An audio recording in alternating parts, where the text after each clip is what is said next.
Hello everyone! Over the 10 years of our cake business, our team gained a significant amount of knowledge and experience. Today, in this short video, I will share with you our top cake leveling hacks. This will help you avoid mistakes and simplify your work. Not all of them may seem useful to you, but I decided to tell you about them anyway.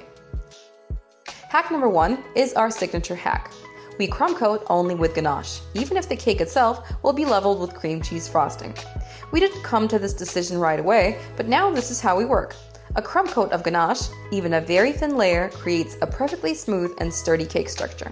This saves time on the final leveling and allows for heavier decorations, even on a cake with a delicate filling.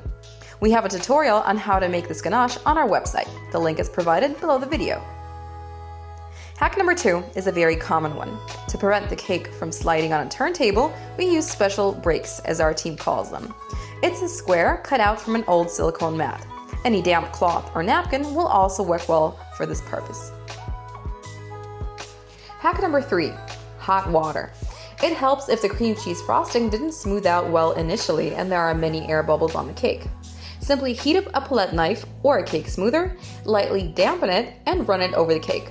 The hot tool will effectively smooth out all the bubbles on the final coating. Give it a try, you'll be pleasantly surprised. The fourth hack pertains to the so-called cake crown. Even professionals sometimes struggle with smoothing out the crown. The reasons can vary, from a bad mood to a runny frosting.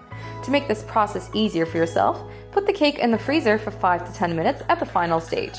The frosting will chill nicely, and you can then easily remove the excess and smooth out the crown.